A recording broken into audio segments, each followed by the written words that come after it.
J'aurais pu sauver une vie ce jour-là. Mais j'ai fermé les yeux. Cela fait plusieurs années maintenant. Plusieurs événements furent précurseurs de l'accident. On pourrait dire que tout a commencé environ 6 mois auparavant. À cette époque, je travaillais pour la société depuis moins d'1 an. Hey Mario, tu n'as pas obturé la conduite menant à l'échangeur de chaleur.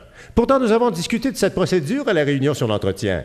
Si tu ne le fais pas, une défaillance dans l'échangeur thermique peut entraîner un retour de pression dans la conduite. Désolé, Georges, j'ai dû oublier.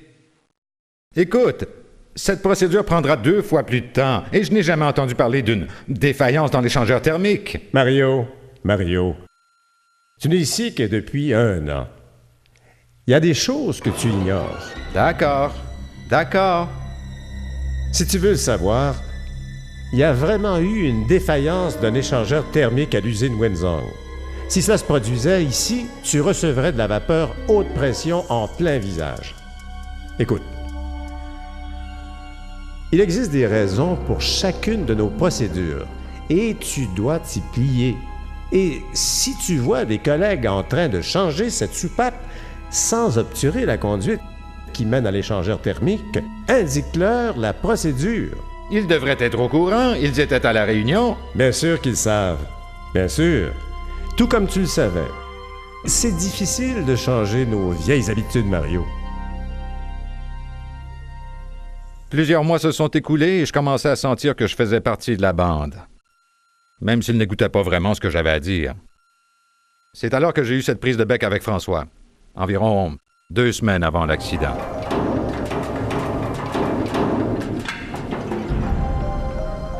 Hey, François, tu dois utiliser le fil de ligature. Où sont tes lunettes de sécurité? Que tentes-tu de faire? Nous faire tous exploser ou quoi? Tu n'as jamais entendu parler de l'électricité statique? Écoute bien, j'ai commencé à travailler ici bien avant qu'on commence à utiliser ces fils. Oui, mais à la réunion sur la sécurité, Georges a dit que l'électricité statique pouvait provoquer des Mais ce n'est étincelles. pas Georges qui travaille avec ce matériel. C'est moi. J'ai vu passer beaucoup de procédures et je suis toujours là.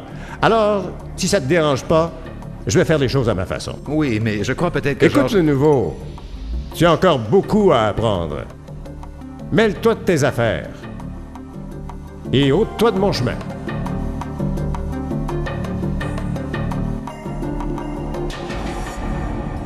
Je me rappelle encore à quel point je me suis senti humilié après cette conversation. Ma confiance en moi était ébranlée. Et je suis certain que cette situation est directement responsable de ce qui s'est produit 1 semaine plus tard.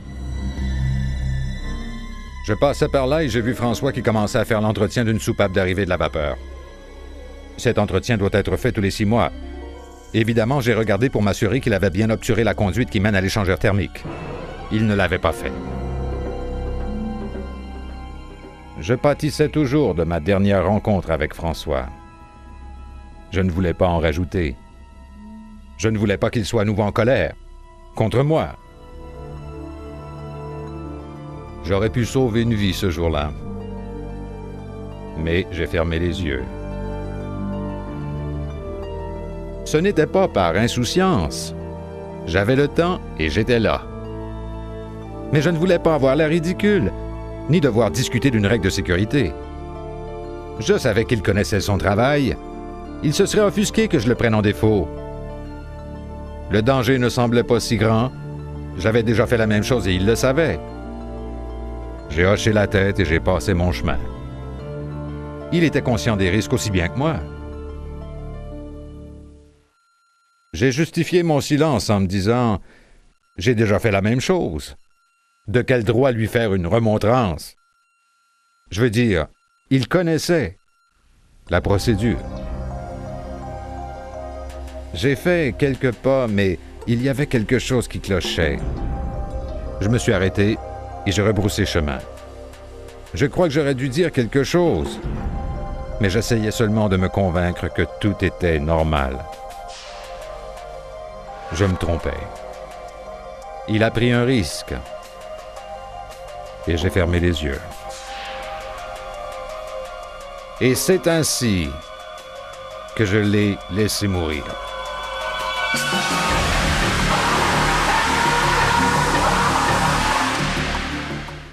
J'aurais pu sauvé une vie ce jour-là.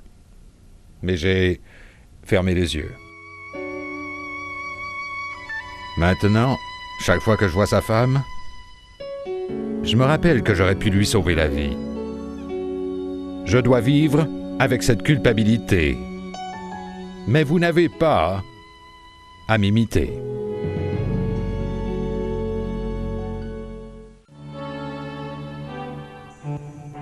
Dorénavant, je me fais un point d'honneur d'intervenir. Chaque fois que je vois quelqu'un prendre un risque.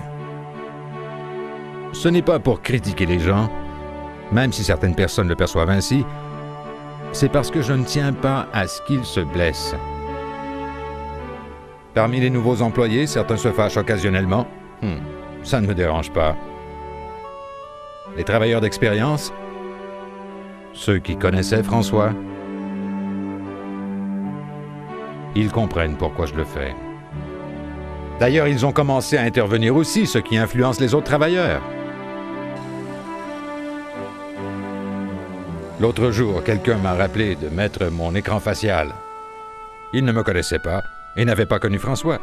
Il savait simplement que je devais le porter. Et il n'a pas eu peur de me le dire. Je lui ai dit merci de m'avoir ainsi rappelé à l'ordre. Parce que c'est ce genre de sollicitude dont notre programme de sécurité a besoin pour atteindre le prochain niveau. Je suis sincèrement désolé que quelqu'un ait dû mourir avant que nous réagissions.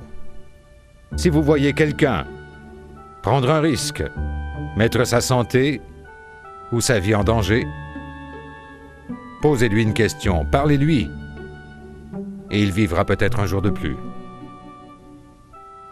Si vous voyez quelqu'un prendre un risque,